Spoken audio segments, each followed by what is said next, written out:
and welcome to FCTV's Poetic License, Rabbit Rabbit. It's February 1st, 2024. This is a virtual open mic where we share live original poetry, prose, and acoustic music. My name is Donna Shear, and I am happy to be your host today. The suggested theme for tonight is imagination. Imagination.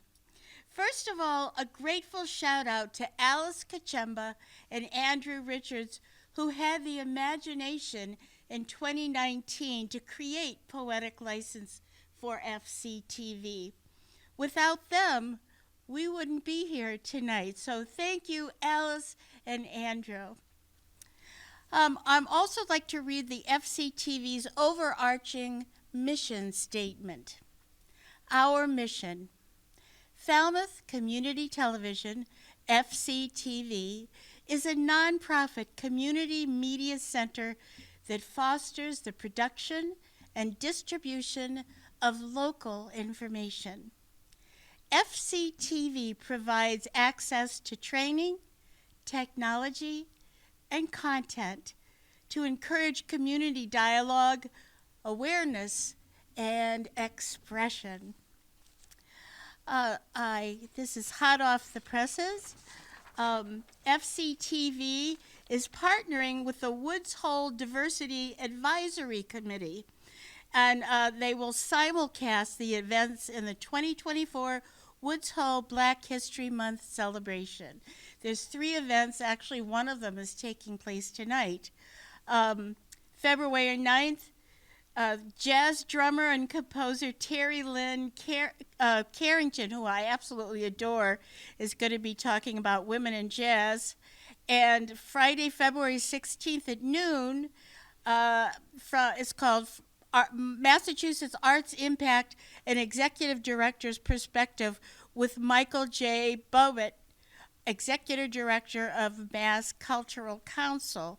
So simulcast, it'll also be on FCTV's Channel 6, which is our channel, and Roku and Apple TV. So that's something to look forward to in the month we call February. The FCTV Media Center at 310 Dillingham Avenue is not only offices and studios. It's also an art gallery featuring rotating art exhibits all year long. The walls will currently feature an exhibit by Deborah Watson and Richard McCormick. Sorry. Okay. And now, on with the show. Hello, performers. It's so good to see your shining faces tonight. You know this, the Scooby-Doo. We've got 4-minute time slot. I'll introduce you by name when it's your turn, and please repeat your name before you begin. I'm going to start us off.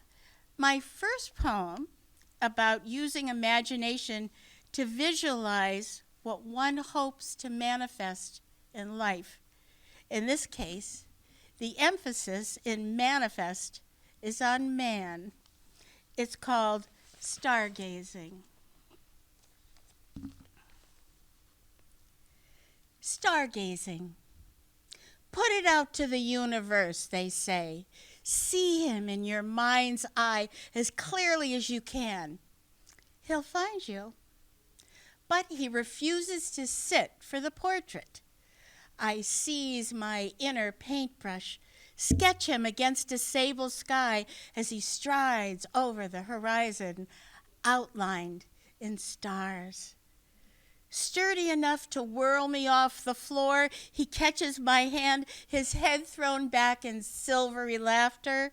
He has an abiding smile, his beard sugared with hoarfrost, and not a single bickering bone in his body. We sing in rainbow harmony, both squint in awe at the ginger cherry tint of a sunrise. Tree bathe in the olive umber forest, then home to books and bed. Each night he'll remember to kiss me before dimming the light. Whether dark or fair in face and hair, he is radiantly attentive. His sapphire eyes are each lit with a dot of Titan white. I lay the paintbrush down, knowing when he looks at me, he will see me as I am.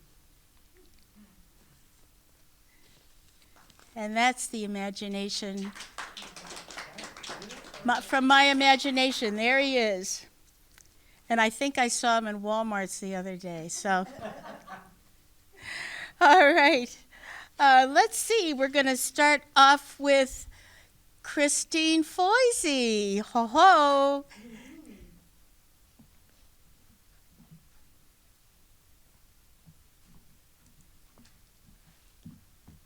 Hi there, Christine Foisey here, sharing a fantasy update visit to my happy place as I step into the pool, a big smile on my face. I feel warm, soft sand caress my feet. This transforming water cannot be beat. I see palm trees reaching toward the blue sky, and magical dolphins swim playfully by. Sounds of steel drums distantly playing.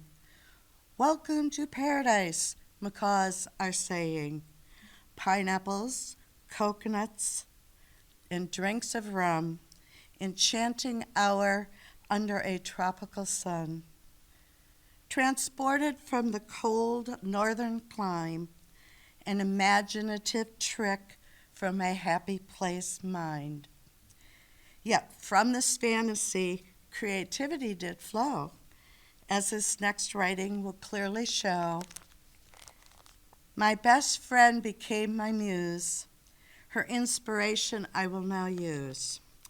Little Orchid Annie. After a particularly difficult week, uplifting beauty I did seek. So a recent orchid show I expectantly did go. I entered a world of fragrant color galore. I almost danced up the aisles of the orchid floor. As you may already surmise, a pretty orchid I did win as a prize. Lovingly transplanted, watered and fed. Relaxed, I soon went off to my bed.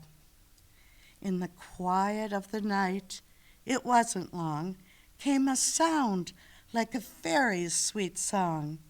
I'm little Orchid Annie, I'm from the Royal Trip family. I rushed to the orchid, but singing went away. Yet as I turned to go, I did hear her say, please don't leave, I like it here. Do stay and to me come near. I can talk and be your magic friend, and our special friendship need never end. So every night for one magic hour, I talk with little Orchid Annie, my sweet flower. Look closely at this, and you will see her smiling petals looking back at thee.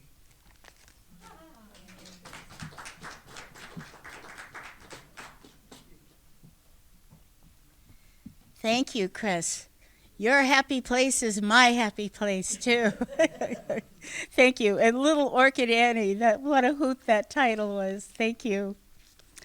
And now for our friend Sue Beth Carlson.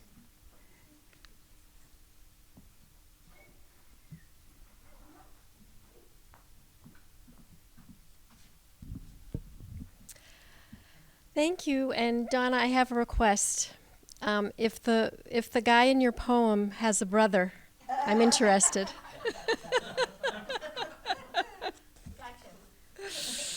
And I'm interested in having an orchid too, so if it has any babies. I have a tale or two to tell and then a poem about someone with a tale. This is called What Sticks. Many of you may know I created some stickers that I randomly give out to kind people, or sometimes unkind people who need a pick-me-up. I do this in diverse situations, like with cashiers in a checkout line, energetic or quiet children of any age, artists, poets, and musicians. These stickers have found their way onto many instruments and instrument cases on and off the Cape. They deepen conversation, touch hearts, and inspire more kindness and creativity. A dear 5-year-old child I know often watched me giving them to people, and his mother later told me that someone else gave him a sticker and he said, "I'm going to save this and give it to someone nice." I was elated to hear this. But as things go here on Earth, these stickers have also stimulated unanticipated responses. An adult who knew me well saw others being kinder to me after receipt of stickers, and sometimes giving me favored treatment or things in return. He wanted a discounted price on something and said to me, "Give me one of those coupons." "That's not how it works," I said. "You give them to create joy, connection, and inspire people to feel valued. Anything else is just an after effect." Then he began pointing out deserving people and saying, "Give them one, they're sticker worthy." Recently I found out people were actually coveting them and wanting to know what it takes to get one. If it weren't for the environmental impact and the monetary cost, I would give one to everyone, because everyone is sticker worthy, whether they express their true selves, act with kindness or compassion, or are in need of receiving any of those. When I created these, what I wanted to stick was a sense of empathy, love, and genuine connection. I hope they might touch people in some positive way and perhaps even inspire them to pay it forward. Like everything else in life, its purpose, its value, its effect upon us is based only a fraction on what it actually is, and almost entirely on how we perceive it and what we make of it. You pick what sticks. Make it good. That said, imagine if, like a non-stick pan, we came with instructions for all things that we didn't want to stick with us. This came directly off of one of my non-stick pans, but I might have adapted it a little bit. To season your non-stick, wash your non-stick pan with soapy water to clean off any residue of mean words, traumatic experiences, judgment, fear, or self-doubt. Once your pan is clean and dry, lightly massage oil onto the non-stick surface until it shines on its own and reflects gaslight back to its source. Warm the oiled pan with kindness for as long as needed. Once the pan cools, wipe any excess slickness from the pan with a disposable towel, and you're good to go. Afterwards, our non-stick surfaces require just a quick sponge out to rid them of residue. However, you can repeat this seasoning process when seasons change or every once in a while as needed. And about this poem. I couldn't find a rhyme for tsunami, except origami, which didn't quite fit, so I fumbled and figured and fudged it a bit. It unintentionally ended somewhat Dr. Seuss-esque, but imagination requires nothing more, nothing less. Traveling merfolk. I am a mermaid, a siren of the deep. With a flick of my tail, I can help you to weep or carry you through most tumultuous waves. I'm fearless when frightened, and challenged, I'm brave. Yes, I am a mermaid, a siren of the deep, sending deep, profound messages to you as you sleep. I carry you forth to your greatest of heights of emotion, accomplishment, meaning, and flight. Travel calm seas or in seismic surf tourney. Destinations don't matter. We arrive in the journey. Thank you.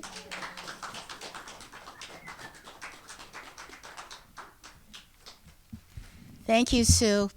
You know, the more time I spend with you, the more I see the miracle in those little stickers that you give out.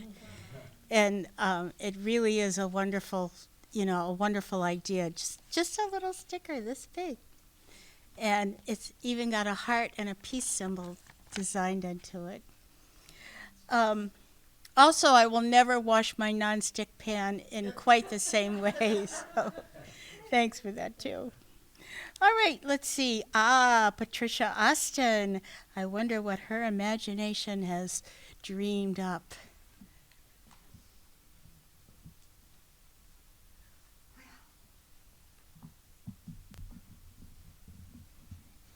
Can you hear me? I'm Patricia Austin, and I love this theme, imagination. Dragons delight and frighten us. Something huge, breathing fire. Relegated to mythology and children's stories, providing imagined glories when slain with a teaspoon. The hero always wins.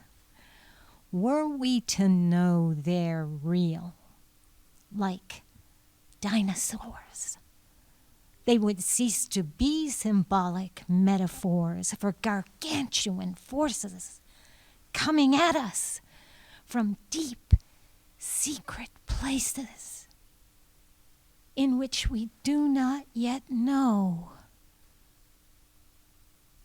who we are.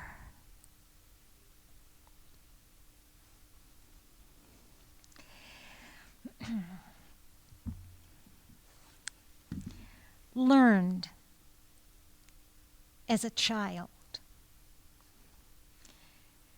When people see me, who I really am, they don't like me. They're afraid of me because I ask questions, because I see the validity of the question. I learned compassion for others' fear, those living without compulsion to explore what's here.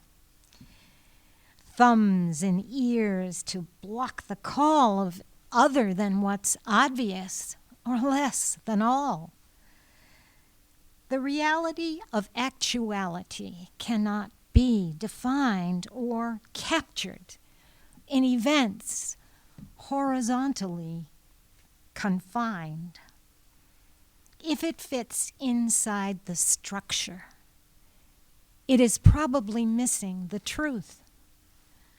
Deeper aspects that lead to more questions, when fathomed, reveal realities that don't exist for us, but are undoubtedly true.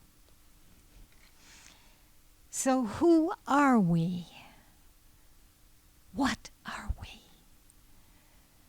As a child, I learned it's a secret, impelling most to fear. Reality is a question, intentionally unclear.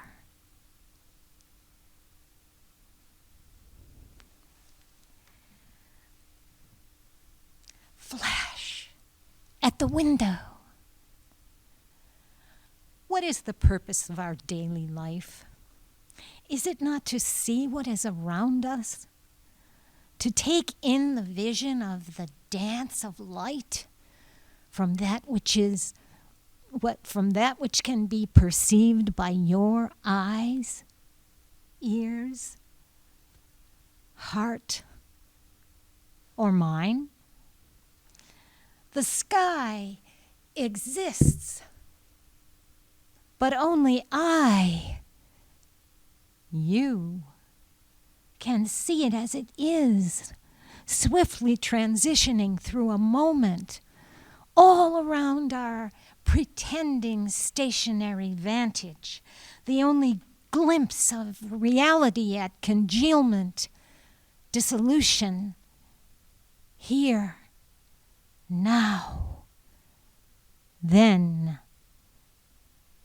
never to be seen or acknowledged unless in the flash of a shared moment it is. The swelling joy that comes from seeing that which can only be just for me. You may be the true and secret gift of God, a moment of awe, shared only by you, me, and He who also knows of it.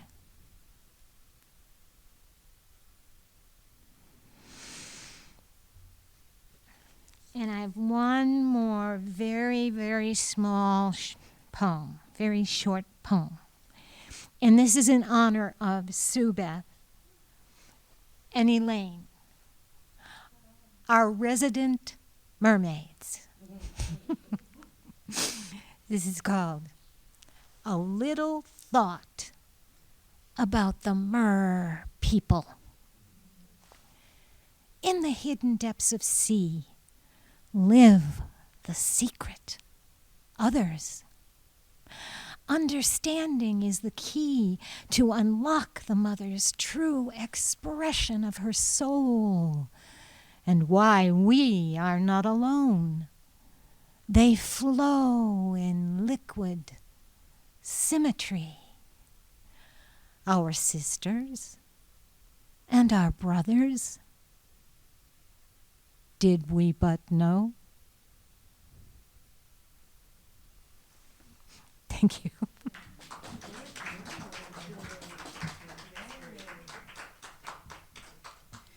Thank you, Patricia.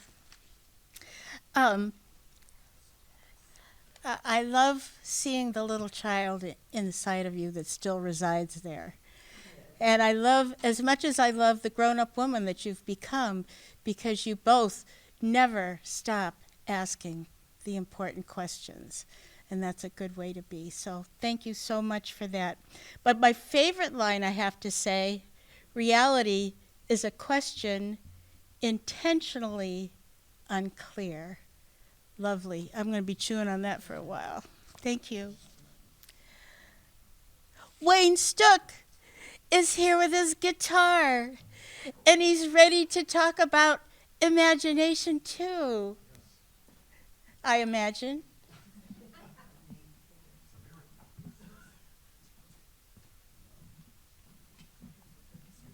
Thank you. I think I set it up the right how to hide at home. I did. Okay.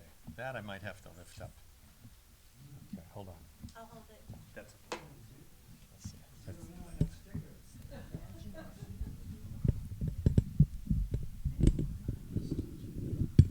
see. At Shiverix, they tell me to eat the mic. That's what Manny says. Eat the mic. A lot of people don't even come close to the mic. Manny shoves it right in my mouth, pretty much like, now people can hear you after 15 months of sort of hearing me. Now, whether they like it or not, they hear me. Well, in case there are any attacks on the news, on the TV station after this song, I take full responsibility for it. I can protect myself in my own home, but I'm Wayne, and I'll just keep the last name out of it, okay? Just in case anything is going to disturb anyone else. I had a song. I wrote it in one day. I sort of liked it, but then I came here, and there was no one here last Thursday because I wasn't on the list. Yeah, so now here we go. I'm here. I rewrote the song yesterday, and I almost messed with it today. We'll see what happens. I'm not eating the mic. Okay, can everyone hear me? Okay? All right, good.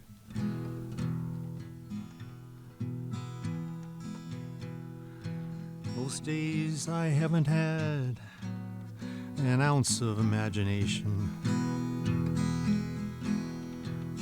But lately, I'm gonna blame it on the state of the nation. Maybe I've been watching too much news. By the time it's 8 p.m., I got a serious case of the blues. But wait, scanning January, I find some inspiring, hopeful news. Old Donald says he'll build a dome and save our entire nation, just in case of nuclear attack from a evil Asian nation. This morning I noticed our pal Ron woke up in the beautiful Sunshine State. Ron's imagined often Florida should be the model for our nation. Imagine it's where black Americans of subjugation were just getting helpful training skills for a future obligation and occupation. And hey, how about all those great football games? I can only imagine how sad we'd be without a swift video clip after every Kelsey play. Not to mention former coaches showing us how to gamble our hard-earned pay on every single play. Imagine an hour-long news show minus 20 minutes of medical ads. Seniors, ask your doctor about this miracle cure that may kill you 30 other ways. I imagine my 4 promising tech stocks will eventually slip due to a grievous lack of Chinese silicon chips. I imagine I'll ski with more finesse on next week's skiing trip. By Monday I should have healed my bruised knee and my left hip. Lastly, I imagine God like an alien force out in space. I'm just hoping he, she will have the grace to save the human race. Thanks.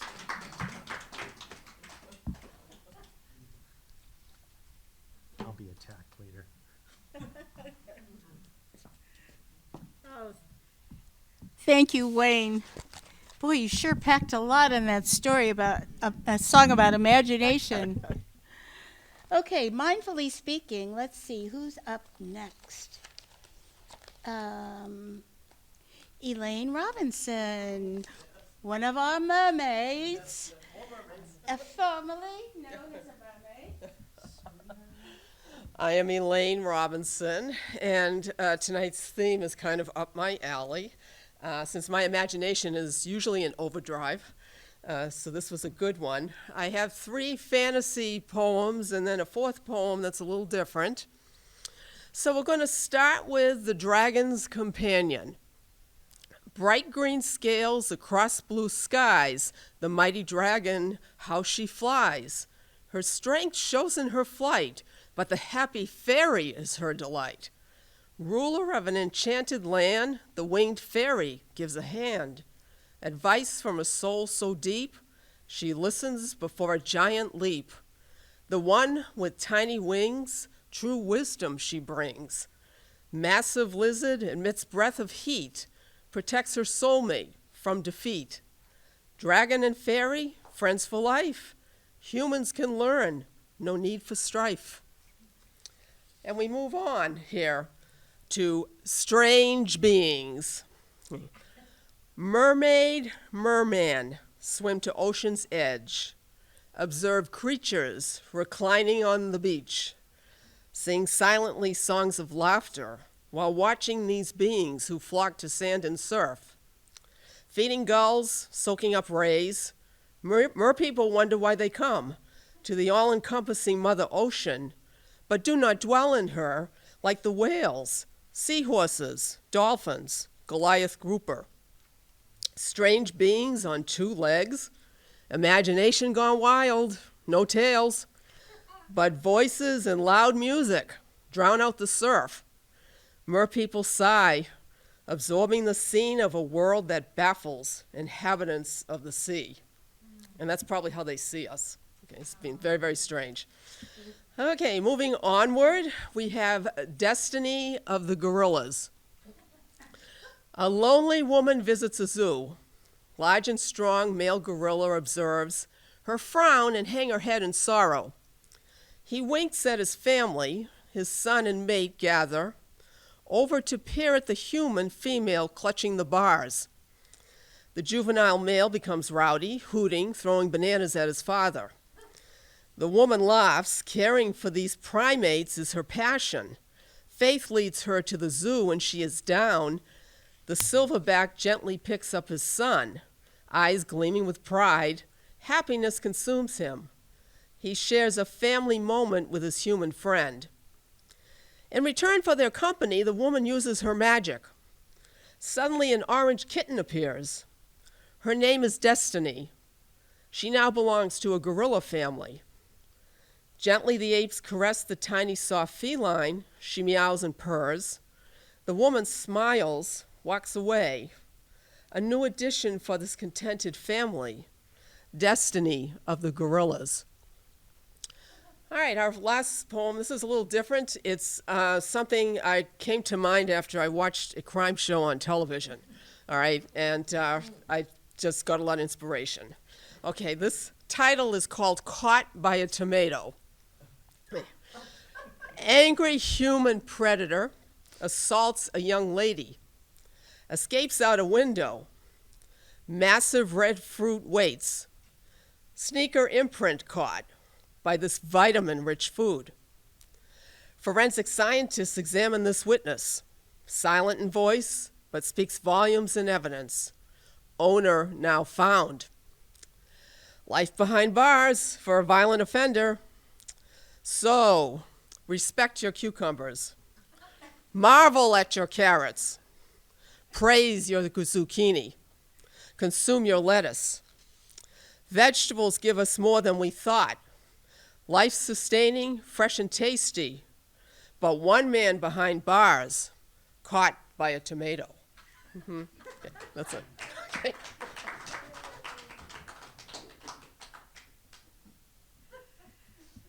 Oh, Elaine, so imaginative.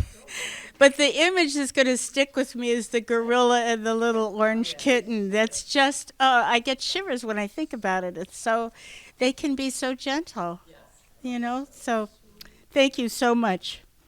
Oh, the man made it here tonight, Jackson Gilman.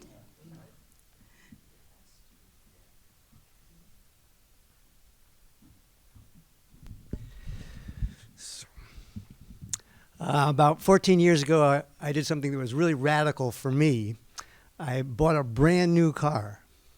It was a modest Honda Fit, but it came with a feature that I'd never had before, a fob. You know, it was amazing. It unlocked the door from afar and it locked it. You know, it was like, wow, this is really fun and efficient. And it wasn't long before this, this novelty, kind of wore off, and I got in the habit of it. Actually, maybe too much in the habit, because up till then, whenever I went to the post office, I would take my key ring and I would take my lock and I unlock PO Box 41. And then one time I went in there and I pointed my fob at the box and presto, no change-o. It's like I was expecting this thing to open. I was like, no. So I sort of brushed that off as one of my silly little gaffes that happens to me. But then one other time I went and I tried to unlatch the garage. And I thought, I got to be a little concerned about it because I'm thinking, what am I going to expect this thing to do next? Like open the refrigerator, or, lift the lid of the toilet, or unzip my fly. What is this thing? Anyhow, it's pretty much gone away, but every once in a while I'm still surprised myself, like, what am I expecting this, silly thing to do its magic open sesame? But my subconscious is very susceptible to the power of suggestion. So just this morning, I was running, and I was trying to catch up with my wife and a friend that I take a walk with once a week. And as I was running, I was wearing these sweatpants, and it became untied, and it was starting to slip a little bit. It wasn't in danger of falling, but I was anxious. I didn't want to slow down because I wanted to catch up with them. So when I finally caught up with them, I was holding this brochure that I was carrying to give to my friend, and it had some mention of sweet potatoes in it, which might seem immaterial. But I handed it to my wife, so my hands were free, so I could tie up my sweatpants, and I'm proud to say that I haven't lost that ability, to do that. It's like without even faltering. It's kind of like Trump, bragging about the fact that he could pass a cognitive test by saying, "Oh, that's a whale," But when I said, "Can you hold on just a second because I need to tie up my sweet potato." I stopped mid-potato because I realized what I did. There was sweet potato was on my brain, and sweet potato and sweatpants both start with a SW and a P, and I mean it's a simple mistake that anybody can make, right? No. Well, it's a simple mistake that I can make, and I did. So I do a lot of these kind of really crazy things that surprise me once in a while. I could enumerate many of them, but I'll just end with one doozy.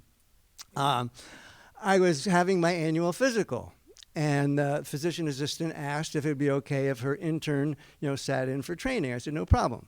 So I had already filled out the paperwork that, what's your job? I'm a freelance wise guy. But there were all these verbal questions that I had to answer, like, your medications. I said, none. Oh, okay. Alcohol use. I said, well, I have one drink every few months, maybe. I said, okay. Recreational drug use? None. Smoke? No. Exercise? Yeah. On your bike, you always wear a helmet? Yes. You always wear a seatbelt? Yes. I was acing this test, okay, up until the point where they asked me, do you have hair in your shoes? And that's, I was like a little stunned, and I'm thinking, is this some sort of slant question to see if I have any dementia, or hallucinations? But in my head, I'm thinking, what kind of stupid question is that? But I didn't say that. I just said, what? And they started cracking up. And I'm thinking, was this some sort of private joke they have with each other? What am I missing here? What's so funny? And what was so funny to them was what they actually had asked is, do you have any hearing issues? So the pause before my comic timing of what was really funny. And when I told them what I actually thought I heard, do you have any hair in your shoes? I thought that was even more hysterical. So we're all cracking up there. So I was trying to figure out, what to call this little, medley of things. It's like warning. I was thinking either warning signs of what or acing the test. Thank you. I passed.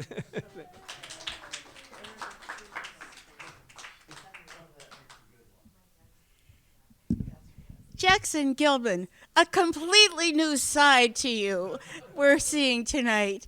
That was awesome. That was good laughs.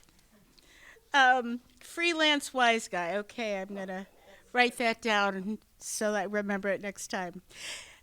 Gary Foisey is here, and he is coming up to the mic to play some toonies for us. Hello, everybody. I'm hoping that I can perform without laughing because I'm going to think back to some of your stuff, which is funny in the fact that, you know, when we were all growing up and we were in our teens and 20s, we were really kind of all different. And then you get old and we're all the same. And it's like, what happened? You know? Anyway, I'm imagining that I'm on a sunny beach somewhere, enjoying the sun and Diet Coke, watching the gulls. But anyway, so we'll give you a little taste of what I'm going to do tonight.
Thank you, thank you.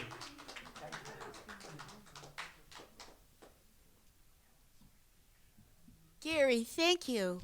But I'm sitting there going, I want more. That was awesome. I'll try to come up with another one. Come back again. Come back again. Created a monster here.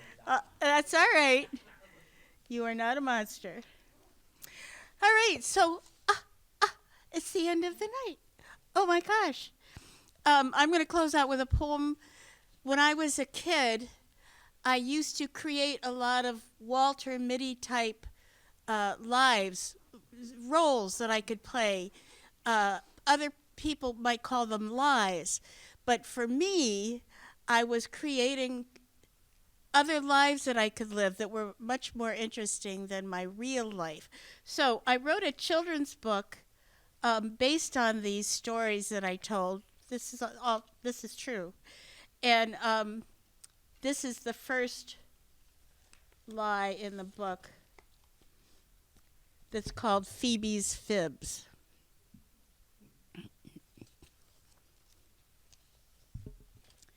Kicked out of my own house, Phoebe grumbled.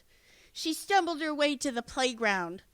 Climbing on a swing, she soared higher and higher, and soon Phoebe forgot to be angry and started to sing a swinging song. rolling the sounds around on her tongue, she sang, Kobe K, Katiliko, Kobe K, Katilika. A little girl named Candy listened. What kind of a song was that? That, said Phoebe, is a song from my island. My name is Cuckoo-Cachoo, but you may call me Chewy. Well, how did you get here, Chewy? Candy asked. I came from the island of Dazzle Dune, where I wore beautiful silk calabashes all day long and decorated my hair with silvery cling-a-dings. For breakfast, the peacock served me 100 different dishes like fish lip soup and cuttlefish a la mode. One day, the sky turned inky black. The ocean started to bubble and swirl, and something was coming. Something with a very loud voice that said, hoo-hoo-doo! I have never been so scared in all my life. The hoo-hoo-dooing got so loud, I covered my ears and ran down to the water's edge. But right before my very eyes, a giant tie-dyed wave jumped out of the ocean and carried my island away. Leaping into the water, I swam all the way to America. Lucky for me, I'm a good swimmer. You should have seen me when I hit the shore. I soaked up so much water that I squished when I walked. The people who met me by the Statue of Liberty wrapped me in 1,000,000 towels. My whole head was covered except for one little sippy hole so I could drink milkshakes through a straw. Wow, Candy said, what an adventure! Yes, it was, said Chewy. Well, it's time to go. Would you like to learn how to say goodbye? You bow like this, then say, Ram-a-llama-ding-dong. Ram-a-llama-ding-dong, Chewy. Ram-a-llama-ding-dong, Candy. Phoebe, also known as Chewy, hummed happily all the way home.